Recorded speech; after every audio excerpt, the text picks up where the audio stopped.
మరణించిన వ్యక్తిపై ఎఫ్ఐఆర్ నమోదు చేసిన నర్సాపూర్ ఎస్ఐ అని వచ్చిన వార్తలకు స్పందించిన నర్సాపూర్ సిఐ జాన్ రెడ్డి ఈ సందర్భంగా ప్రెస్ మీట్ నిర్వహించి వారు మాట్లాడుతూ ఎస్ఐ బి లింగంపై వచ్చిన ఆరోపణ సరైంది కాదని, పిటిషన్ ప్రకారంగానే లా అండ్ ఆర్డర్ ఇష్యూ ఉన్నందున ఎస్ఐ అక్కడికి వెళ్లి వివరాలను సేకరించి కేసు నమోదు చేయడం జరిగిందని, ఈ కేసులో చనిపోయిన వ్యక్తి బతుకున్నాడు అన్నట్లుగా ఆధార్ కార్డు ద్వారా వారు చూపించారని, కానీ తమ విచారణలో విఠల్ అనే వ్యక్తి మరణించాడని తర్వాత తెలిసిందని, చనిపోయిన ఆ వ్యక్తి పేరును తొలగిస్తామని సిఐ జాన్ రెడ్డి తెలిపారు. ఈ కార్యక్రమంలో సిఐ జాన్ రెడ్డితో పాటు ఎస్ఐ బి లింగం పాల్గొన్నారు.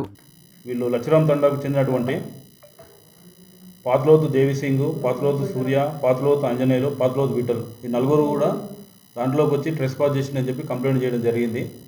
అటు ఈ ఫిర్యాదు పైన కేసు నమోదు చేసిన అనంతరం ఎస్ఐ నర్సాపూర్ విచారణ చేయడం జరిగింది. విచారణలో భాగంగా ఈ ఎఫ్ఐఆర్లో ఉన్నటువంటి పాత్లోతు విఠల్ అనే పర్సన్ చనిపోయాడని చెప్పి మాకు ఆ రోజే తెలిసినది. ఎఫ్ఐఆర్ చేసి విచారణ చేసిన తర్వాత ఎప్పుడైనా కూడా పోలీస్ స్టేషన్కి ఒక కాగ్నిజబుల్ అఫెన్స్ జరిగిందని చెప్పి ఫిర్యాదు వచ్చిన వెంటనే మేము కేసు నమోదు చేసిన తర్వాత విచారణ చేయడం జరుగుతుంది.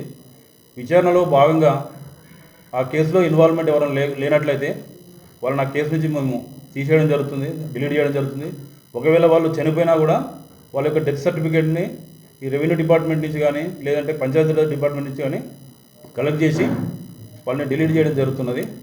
అయితే ఇటు విషయంలో నిన్న ఈ యొక్క పాత్లోతు దేవిసింగ్, పాత్లోతు ఆంజనేయులు వీళ్ళు సోషల్ మీడియాలో వైరల్ చేసినారు. ఏమనగా చనిపోయిన వ్యక్తిపై కేసు నమోదు చేసినారని చెప్పి ఇటు విషయంలో పోలీసు వాళ్ళు లాలూచి పడ్డారని చెప్పి కొన్ని సోషల్ మీడియాలో మేము చూడడం జరిగింది.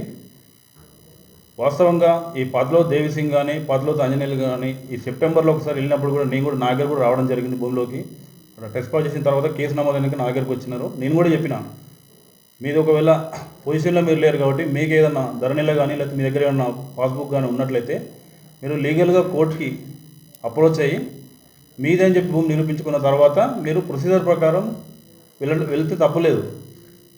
కానీ ఒకరి కబ్జాలు ఉన్న భూమిని మాకు డాక్యుమెంట్ ఉంది అని చెప్పి ఏదో ఒక డాక్యుమెంట్ పెట్టి మీరు ట్రెస్పాస్ చేస్తే అట్లా మంచిది కాదని చెప్పి చెప్పడం జరిగింది. వాళ్ళు కూడా ఆ రోజు యాక్సెప్ట్ చేశారు. మళ్ళీ తిరిగి నవంబర్ 8, 2024 రోజున మళ్ళీ దేవిసింగ్, మళ్ళీ ఆంజనేయులు, ఇంకొంతమంది మళ్ళీ ఆ భూమిలోకి వెళ్ళి ఒక గుడిసె చిన్నగా వేస్తారని చెప్పి మళ్ళీ ఫిర్యాదుదారుడు మళ్ళీ ఇమ్మడి శ్రీనివాస్ వచ్చి ఫిర్యాదు చేస్తే ఇమీడియట్గా ఎస్ఐ నర్సాపూర్ అక్కడికి వెళ్ళేసి వాళ్ళకి చెప్పేసి ఇంతకుముందే ఆల్రెడీ మీ మీద కేసు రిపోర్ట్ అయింది కదా, మళ్ళీ మీరు ఎందుకు వేస్తున్నారని చెప్పి చెప్పడం జరిగింది. అటు విషయంలో పోలీసుని తీసుకొచ్చేసి మేము ఆ రోజు కూడా చెప్పినాం. మళ్ళీ రెండోసారి కేసు నమోదు చేసినప్పుడు కూడా వాళ్ళకి చెప్పడం జరిగింది. ఏదున్నా కూడా మీరు లీగల్గా ప్రొసీడ్ కావాలి. ల్యాండ్ ఉంటే కానీ ఒకరి కబ్జాలో గత 2011 నుంచి అంటే దాదాపు 12-13 సంవత్సరాల నుంచి కబ్జాలో ఉన్న భూమిలోకి ట్రెస్పాస్ చేయడం కరెక్ట్ కాదని చెప్పడం జరిగింది. ఇటు విషయంలో ఈ పాత్లో దేవిసింగ్ కానీ పాత్లో ఆంజనేయులు కూడా కానీ కావాలని చెప్పి ఈ భూమి ఇట్లా అలిగేషన్ చేస్తే మాకేదో బెనిఫిట్ అవుతుందనే దురుద్దేశంతో ఇట్లా వీళ్ళు చేస్తున్నారు. కానీ ఇటు విషయంలో మేము ఎవరము కూడా ప్రొసీజర్లో ఏముంటే అదే మేము చేస్తున్నామని చెప్పి ఒక మీడియాకి పర్టికులర్గా తెలియజేయడం జరుగుతుంది. ఎందుకంటే చాలామందికి కాగ్నిజబుల్ ఆఫెన్స్ అయిన తర్వాత విచారణ చేసిన తర్వాతనే మన యొక్క అందులో నేరస్తులు ఇన్వాల్వ్మెంట్ ఉందా లేదా అనేది మనము దాన్ని ప్రొసీజర్ ప్రకారం చేయడం జరుగుతుంది. చాలామందికి ఈ విషయం తెలియక పోలీసు యొక్క ఇమేజ్ కూడా చాలా వరకు తగ్గడానికి అవకాశం ఉంది. కాబట్టి మీడియా మిత్రులు కూడా ఇట్లాంటిదైనా కొన్ని విషయాలు వచ్చినప్పుడు మాకు కూడా కొంచెం క్లారిటీ ఒకసారి తెలుసుకొని కొంచెం అడిగి ఇస్తే మంచిదని చెప్పి వాళ్ళకి మేము కూడా రిక్వెస్ట్ చేస్తున్నాము. ఇటు విషయంలో ఎస్ఐ కానీ మేము కానీ చేసినది అంతా కూడా ప్రొసీజర్ ప్రకారం కరెక్ట్గా చేసినాము. కాకపోతే సోషల్ మీడియాలో చనిపోయిన వ్యక్తిపై కేసు నమోదని చెప్పి మిస్అండర్స్టాండ్ అయ్యి ఇవ్వడం వల్ల పోలీసు మీద దెబ్బతినకుండా ఉండడం గురించి ఈరోజు ఒక ప్రెస్ మీట్ ఏర్పాటు చేసి పత్రికాముఖంగా మీకు తెలియజేయడం జరుగుతుంది. ఇప్పుడు ఫాదర్ ఎక్కడ పోయి మరి మీ ఫాదర్ది కూడా మరి పేరు వచ్చింది, మీ ఫాదర్ ఎక్కడ అంటే కావాలని చెప్పి మాకు సమాచారం తప్పుడు సమాచారం ఇచ్చి మా ఫాదర్ ఊరికి వెళ్ళండి ఒకసారి చెప్పి అట్లా 2-3 సార్లు పోయినా కూడా లేకపోవడం వల్ల మాకు డౌట్ వచ్చేసి ఇంకా ఊర్లో వేరే వాళ్ళు అడిగితే సార్ ఆయన చనిపోయింది ఆల్రెడీ అని చెప్పి చెప్పడం జరిగింది. వీళ్ళంతా కూడా ఒక ప్లాన్ ప్రకారం చేయడం జరిగింది. అంతే దేవిసింగ్ కానీ ఆంజనేయులు కానీ విఠల్ కొడుకు ఆంజనేయులు. ఇంకోటి మైనర్ బాలుని కూడా కొట్టారంట కదా సార్, అక్కడ ఫోటో వీడియో తీస్తుంటే సంఘటన స్థానంలో పోలీసు వాళ్ళు కొట్టారంట. వస్తాను నేను సెకండ్ టైం పోయినప్పుడు బాధితుడు మాత్రం పశువుల పాక దగ్గర ఉంటే అంజనేయులు అట్లాంటిది అయితే ఏం లేదు మరి మైనర్ మామూలుగా గుడిసేస్తున్నా చెప్పి కంప్లైంట్ కానీ కేసు నమోదు చేసి పోవడం జరిగింది. వాళ్ళకి చెప్పడం జరిగింది ఈ మీరు ఆల్రెడీ మన ఒకసారి కేసు అయింది,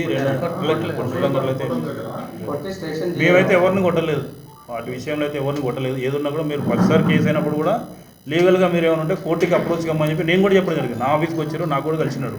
వాళ్ళు కలిస్తే కూడా మీరు లీగల్గా ప్రొసీడ్ కావచ్చు, ప్రొసీడ్ అయ్యి ఒకవేళ భూమి మీద ఉన్న నిరూపించుకుంటే మీరు వెళ్ళొచ్చు అని చెప్పి చెప్పినాము. అంతా కావాలని చెప్పి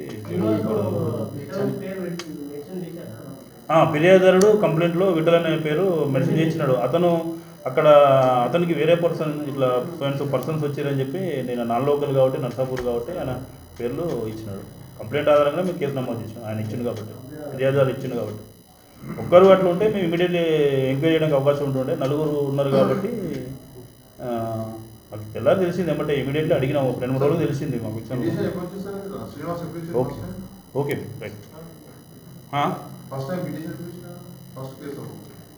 23 సెప్టెంబర్ 23, 2024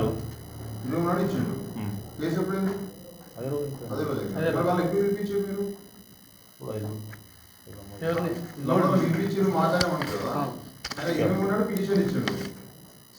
పార్టీ వన్ ఎప్పుడు ఇచ్చారు? అది పార్టీ వన్ ఎప్పుడు ఇచ్చారు? మరిన్ని అప్డేట్స్ కోసం మా ఛానల్ని సబ్స్క్రైబ్ చేయండి.